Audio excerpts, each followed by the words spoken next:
I have a dog, and I feed it dog food. Her. I'm sorry, disrespectful to dogs. I feed her twice a day, in the morning and the evening. And one of the dog food types says that it's a filet mignon flavor in meaty juices. And I can't tell you, just between you and me, don't tell other people, I am so tempted to taste it. Sounds really good. Filet mignon flavor in meaty juices. Wow, why can't I get that in a can? Why do dogs get it better than I do? No one picks up my crap and carries around in a bag. On the air everywhere, this is New England Broadcasting. Welcome to the Ron Van Dam Show. Hold on tight. Things can get a bit weird, if you like that sort of thing. I feel like a second-class citizen. Whatever.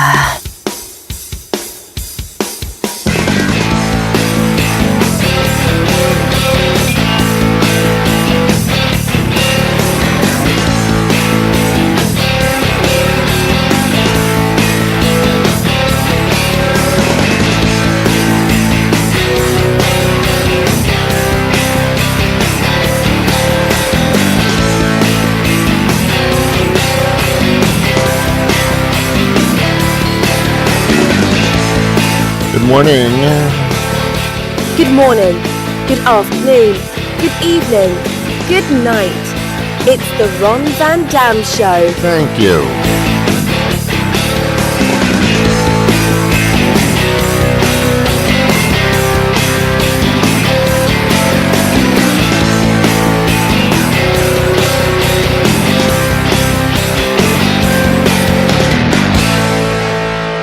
Sit back, relax, grab a cup of coffee, a cup of tea, whatever your liquid libation may be in the morning, and join us as we take a look at the world around us. As much as it's a pleasure to be with you, the pleasure is actually all yours.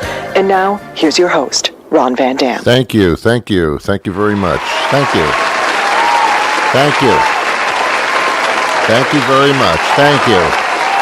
You're too kind. Thank you. Sit down, please sit down. Oh, no. Oh, thank you. Thank you very much. Thank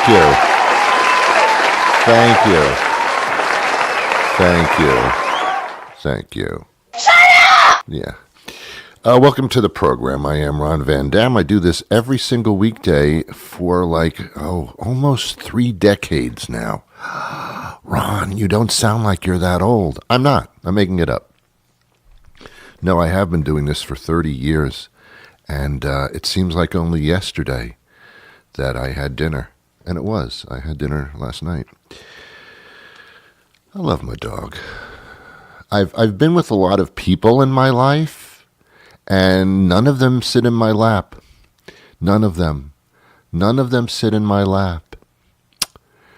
None of them will lick my crotch like my dog does. And I've had many dogs through the years, and they're all very similar in the sense that they all are dogs, and nice dogs. People don't do that stuff. People won't come when I call them. Jody, can you come over? Come, please? No? Oh, God. The dog will. I don't understand it. Dogs have it really well off. They're really, except for, there are some dogs whose owners are animal trainers. That's very military. I feel sorry for the dog. I mean, you do have to train a dog not to pee on your carpet. I get that. That's destructive, and you don't want that from a dog. But once they learn that, leave them the hell alone. Leave them alone. Stop trying to train them and to fetch things and to stay and lie down. Well, that's the circus animal stuff. What if someone said that to you? Bob, stay, Bob. Bob, lie down. Bob may not want to be lying down. Leave the dogs alone. Poor little things. You know, they have no arms. They can't get into the refrigerator themselves. When a dog gets a little peckish, what is a dog to do? They just whine a little bit until you get the message. You're the one that's being trained, my friend, not the dog. There's a lot more training of you than there is of the dog from the dog's perspective, believe me. But the poor thing can't get its own food. Can you imagine sitting around watching TV all day, which is all dogs do? Sitting around and sleeping. Not a bad life. Not very productive, but, whatever. You don't see any dogs walking around opening businesses and clinics. They don't do that. They just sit around and sleep all day. So every once in a while, you're going to get a little peckish. When I sit around the house all day and I just nap and I don't do anything, I get peckish. I get hungry. Can you imagine not being able to get into your refrigerator or into the cabinets or to reach the counter or anything? I mean, all you can do is just sniff around the floor and see if you can find some scraps on the floor somewhere, some breadcrumbs or something. What a horrible, horrible life. That's why I think dogs really have to be appreciated for who they are. Yeah, I know. There's nothing like at the end of the day sitting on a couch and your dog jumps up and sits next to you and cuddles with you, spoons with you. What goes through my mind is, why can't humans do this? Why can't humans jump up on the couch and do what the dogs do? And there are some animal trainers which are just full of themselves. And if the dog jumps on the couch or on the bed, they go, no, get off the couch. You don't belong up here. That's not right. Leave them alone. They have short little lives. Enjoy every moment with your dog. The only thing I don't like about dogs is when they bark. When they bark loud. That's not right. That's wrong. Teach your dog to shut up. Not to fetch papers, not to go retrieve balls, not to sit down, stand up, beg, nothing like that. Teach them to shut up. And it's easy to do. You just say, "Shut up!" That's all. It's not hard to figure out. I think the dogs get it right away. And teaching a dog how to beg. What a horrible thing to do. Well, you want something? I want to see you beg for it.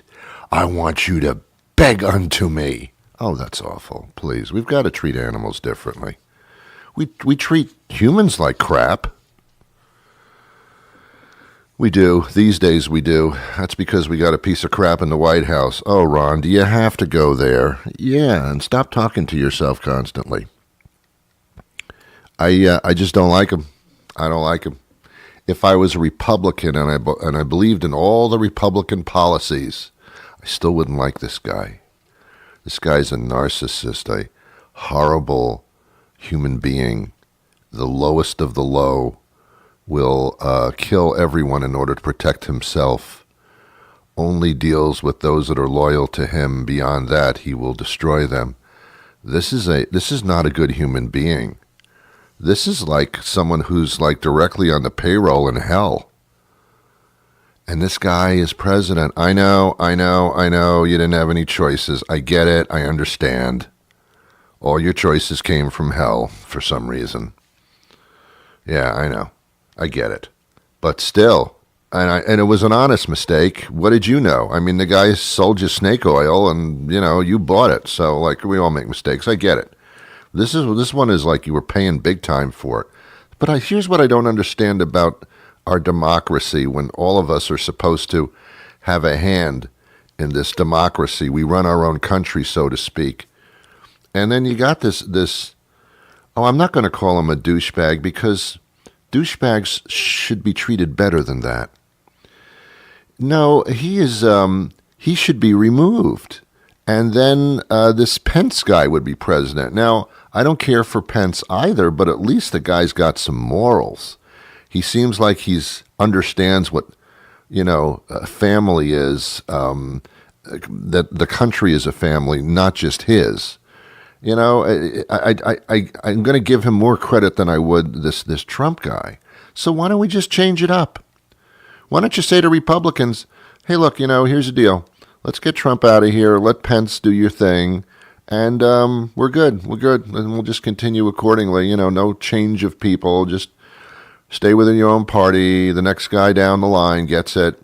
Let's have a vote right now. Raise your hands if you want Trump to stay in office. Oh, like only 1/3 of you? Sorry, bye. Majority wins. He can't stay. Trump, you're fired. Get out. Pack your bags. And while you're at it, here are some indictments for you. He's a horrible human being. And if you really, really like him, I don't know what to say. You tolerate him because he's doing stuff that you wanted him to do, but he does it in the worst, awful ways. Just get rid of him. Come on, what are we playing games here for? He's fucking up the whole world. You don't get it. Change it up. What's this 4-year stuff? Who came up with that? It should be every 2 years you can change it up. That way it keeps the president on his toes or her toes all the time. You better do for the country all the time. You play to the majority all the time, not your little sticky minority of 30%. You play to everybody. You're the president of everybody, not just your friends and your rich friends and your little rally people.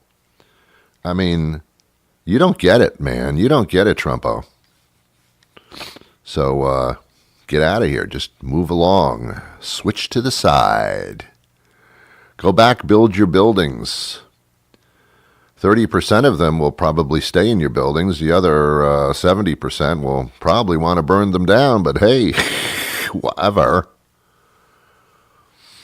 I don't believe in arson, by the way. I meant that in a psychological sense. Let's just change it up. Change it up, man. Let's change some rules. Change that Constitution, Trump's trying to change it, so let's do it. Every 2 years, you got to reprove yourself. That's an important position. 2 years, baby, not 4. Can't do 4. Way too long on 4. That's longer than the lease of my car. That ain't going to work for me. We're all getting older. If you're going to screw up 4 or 8 years of my life, that's a significant amount. That's a good percentage. Don't dick with that. Every 2 years, you're out of here. That's it. You can stay if everybody loves you. But if the majority doesn't, you're out of here. And let's get rid of this electoral college. I've said that before. A lot of people can't go to college, can't afford it. Majority wins, just like class president in school. I mean, it's the majority wins. I don't care where you live. I don't care if you live out in a rural area with chickens. I mean, that's wonderful for you. Your vote doesn't count because there aren't that many people in Montana. I think there's 17 people in Montana. So Montana can't count as anything significant because there's only 17 people living there. You want to be counted? Your vote's going to count in the popular vote. That's all we do, popular votes. So it's stupid thing.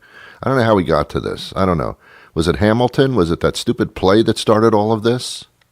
Was it you, Lin-Manuel, or whatever your name is? I'm sorry, I don't know your name exactly. I think you have 3 names, but I don't know the third one. I'm not good at names. It's not my problem. I don't care. What the hell do I care? Anyway, this isn't the news. This is your source for all the news that matters. Hard-hitting, unbiased, investigative journalism, ready to bring... Sorry, John, that's the wrong copy. Sorry, what? Yeah, no, it's not right. Is it Under the... Yeah. Oh, yeah, it's this other sheet. That makes so much more sense. Okay. Okay, let's go again. You're listening to a podcast that has Ron Van Dam on it. It's the Ron Van Dam Podcast on New England Broadcasting. All right. That's enough.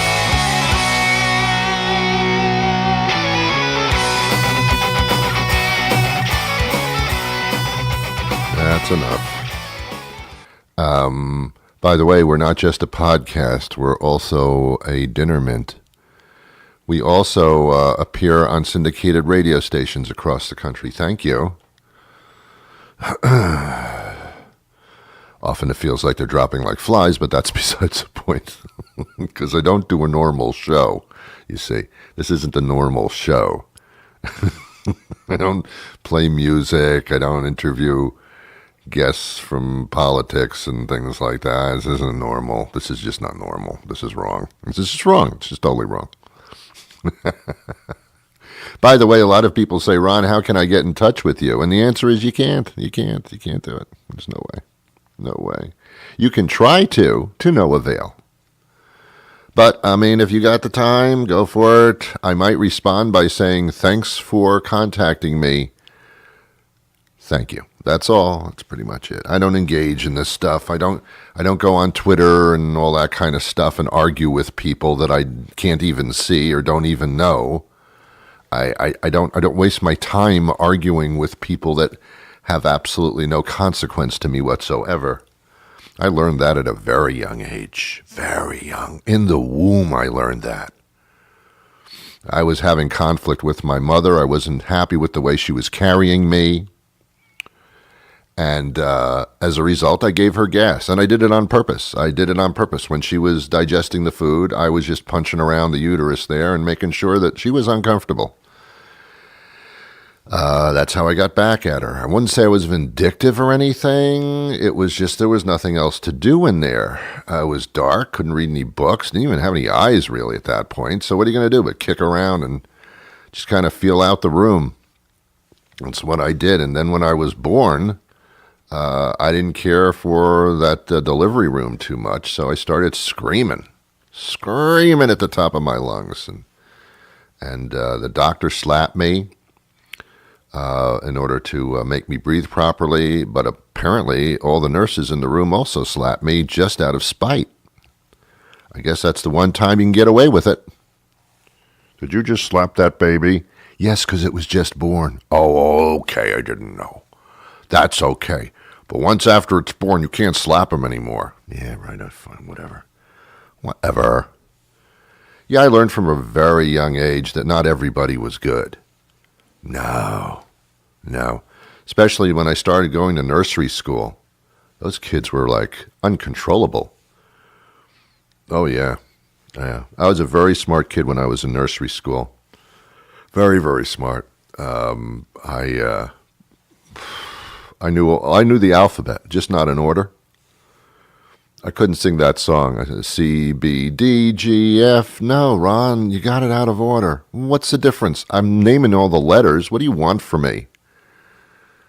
It's not like you're saying name all the animals and I got to start with the smallest one and go up to the tallest one. I'm just going to name them randomly. Nobody complains about that. Ron, name the animals. Tiger, giraffe, mole, skunk, gerbil. Good, you're doing a good job. Well, I didn't put them in order like you really expect me to. I don't know what the order is, by the way. Never learned that.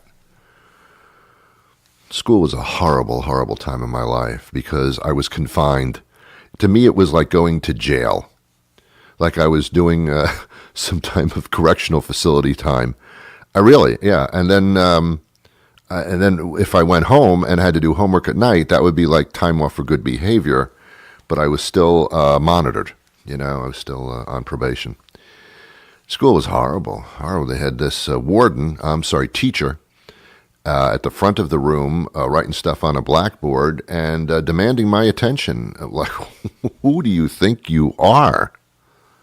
I'll learn at my own pace, thank you. But teachers don't have it easy. Now teachers are being judged on how well their students do. You get a few stupid people in your class, you can't teach them anything. You can't get through to them. They're stupid. Let's face it. Let's use the word. They're stupid. They can't put two and two together. Do they have some type of condition? Yeah. We use conditions for excuses all the time. There are conditions, I get it. But it still comes under the category of stupid. Stupid means that you're not following other people's intelligence. I'm sorry. Put it that way. But school was a confinement for me. The only way I could leave the classroom was if I had to go to the bathroom, and I did that a lot. I just couldn't sit there for long periods of time. I was so bored. So I would just look at the backs of other students' heads, because I was tall even when I was in grade school. I always sat in the back. My last name begins with V. That doesn't put you in the front, my friends. That puts you in the back. So all I saw for 12 years of my life was the back of people's heads. And you know what? Thank God. Because if I were in the front of the room and my last name began with A and I was some kind of pygmy, people would be staring at the back of my head, which would make me very paranoid for the rest of my life. Why are you such a paranoid person? Because I get the feeling everybody's staring at me, but I can't see. Yeah, you must have been short, and your last name must have begun with A. That's right. How did you know? Just a guess. Just a guess, that's all. Just a simple little guess. And you're probably right. All right, my guest is going to join us now. This is fascinating because I am somewhat political, quite a bit, actually. And this immigration thing is one of Trump's most embarrassing moments of his career and shall remain no matter what he does or what he is from this point on. His cruelty to humans that aren't in this country right now is just blasphemous. And we've had immigration policies and problems going way back, but other presidents didn't put their ass on the line like this ass does. I'm sorry for putting him in the category of ass, but that's about the only category he belongs in. It's not my president, vote for him. Oh, Ron, but wait a minute. When he's the president, he's everybody's president. Well, he doesn't act like that toward me. He's called me a jerk and an enemy of the people, so, what am I supposed to do? I don't believe I'm supposed to take that standing up. So I sit down. So this immigration thing is really, that was just horrible. Just horrible, horrible, horrible, horrible. So what are we going to do? Well, I thought I would bring in an immigration expert here and discuss this because that was just horrible. That was so embarrassing. I get so embarrassed sometimes. I shouldn't be embarrassed to be a citizen of this country, but sometimes this is what happens. Anyway, enough about me. Let's talk immigration. Hello, Ron. How are you, Benjamin? I'm living the dream. Living the dream. Okay, fine. That could be pretty sarcastic, so I don't know. How do you think things are here in Washington on immigration? Okay, you kind of made your point right there. All right. Benjamin Johnson joins us now, Executive Director of the American Immigration Lawyers Association. And we're talking about, immigration. It's been at the forefront of a particular White House employee for quite some time now. And yet it's one of the most important issues in American politics, American democracy. This nation was built on immigration, as we all know, but some of us don't quite understand. What is the current policy of Trump? Because it bounces all over the place according to what he can get away with, it seems. Well, unfortunately, I think the biggest problem with immigration in America today is that it's not a policy discussion. Yeah. It's a political wedge issue that's being used by politicians to try to win elections. And this issue is just way too important to our economy. It's way too important to millions of families. It's way more important, or way too important, to our history, as you pointed out, for us to continue to kick this issue around like a political football. We have some real challenges on our immigration system, and they need solutions. And I think this last election was an indication that Americans are hungry for solutions. And yes. I want to get immigration into a conversation phase where we're starting to talk about how do we maximize the value of immigration and how do we minimize the negative consequences that we sometimes see. One of the most remarkable and saddest displays was just a week ago at the midterms, when the president actually sent active troops down to our Mexican border to stop a caravan that probably won't arrive at all, or it could be another month and a half before they do so. It was obviously a political move using our troops as pawns and examples. It was one of the most pathetic displays I'd ever seen in my life. Yeah, I do think that really did mark a pretty low point in how we're talking about this issue. Look, it's 5,000 people. As I said recently in Texas, that's about the size of a small high school football audience. Yeah, it's very on true. A Friday, right? Yeah. It's a manageable number of people. The country of Jordan has dealt with 2 million Syrian refugees in their backyard, Right. and done it in a humane and sensible way. So we have the ability to address this situation without calling out the world's most powerful military to deal with 5,000 desperate people. And we can do this in a way where, number one, we don't have to wait for them to get to our border. We can set up processing centers before they get here, take them out of harm's way, and begin the process of figuring out who are they, where did they come from, why did they leave, and what are they applying for.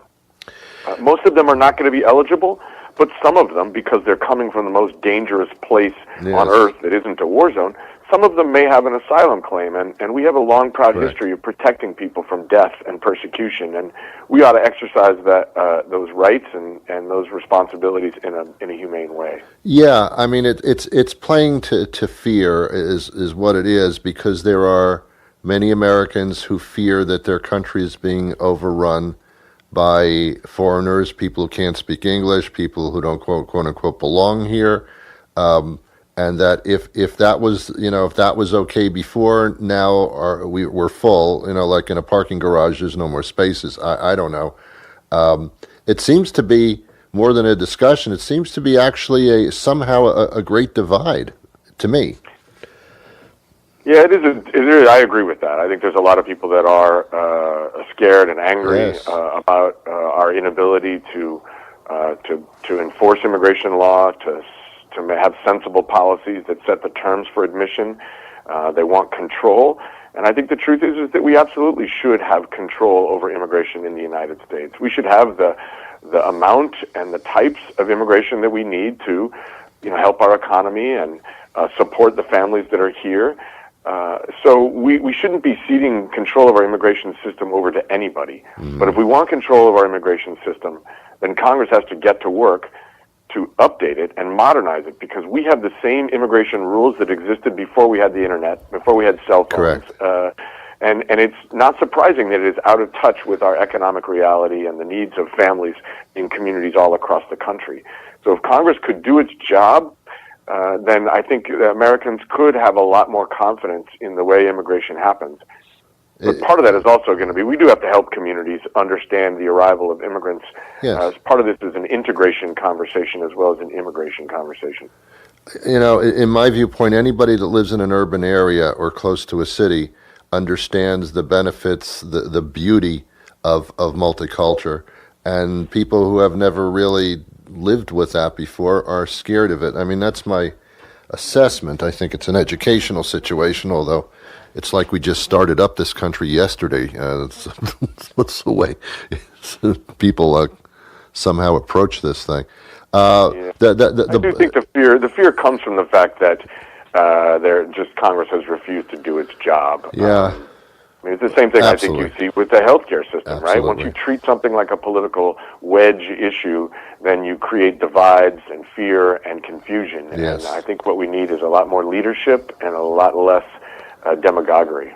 Yeah, well, a wall doesn't do much of anything unless you happen to be in the real estate business. It's you can have a wall, but what you do with it is something else. It's so totally absurd. I don't even want to get into that part of it. Now we do have kind of a shift in Congress where the House is Democratic and the Senate is actually kind of split. So there is an opportunity now to start moving on some of these discussions. I think that's right. My takeaway from the midterm elections is that voters want solutions. In most places, they rejected the politics of fear and division. Right. In some places, it still resonates, and we have to have conversations with those communities. But in most places, voters were choosing candidates who had solutions, and there are clear solutions to modernize our immigration system, to regain control over who's coming and who's going. And I think we have an opportunity if the party that moves forward with solutions and is able to deliver real ideas is the party that's going to win. Yes.